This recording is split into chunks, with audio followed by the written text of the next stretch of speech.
Ang Sulat ni Santiago. Unang Kabanata. Mula kay Santiago na lingkod ng Diyos at ng Panginoong Hesukristo.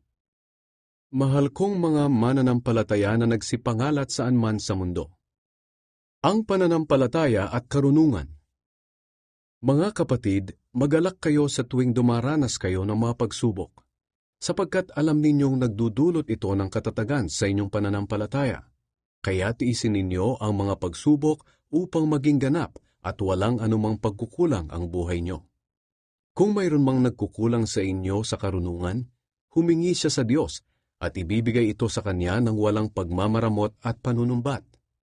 Ngunit dapat magtiwala ang humihingi at huwag magduda, dahil ang taong nagdududa ay katulad ng alon sa dagat na tinatangay at pinapadpad ng hangin. Ang ganitong tao ay hindi dapat umasa na may matatanggap mula sa Panginoon dahil nagdadalawang isip siya at walang katiyakan sa mga ginagawa niya.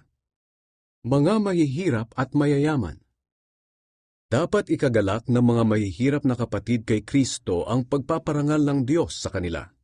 Ang mga mayayaman naman na kapatid kay Kristo ay dapat ding ikarangal ang pagkakababa sa kanila ng Diyos dahil lilipas sila katulad ng mga bulaklak sa parang.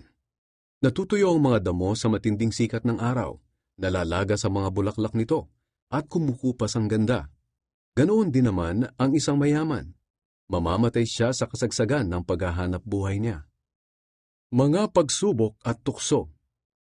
Mapalad ang taong nananatiling matatag sa kabila ng mga pagsubok, dahil pagkatapos niyang mapagtagumpayan ang mga ito, tatanggapin niya bilang gantimpala ang buhay na walang hanggan, na ipinangako ng Diyos sa mga nagmamahal sa Kanya.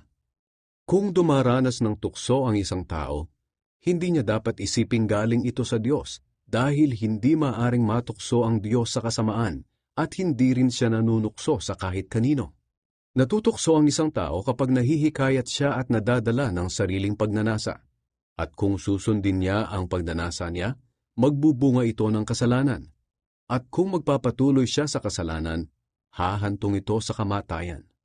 Kaya huwag kayong magpadaya, mga minamahal kong kapatid. Lahat ng mabubuti at angkop na kaloob ay nanggagaling sa Diyos, na siyang lumikha ng mga bagay sa langit na nagbibigay liwanag. At kahit pabago-bago at paiba-iba ang anyo ng anino ng mga ito, ang Diyos ay hindi nagbabago. Ayon sa kanyang kalooban, ginawa niya tayong mga anak niya, sa pamamagitan ng pagkilala natin sa katotohanan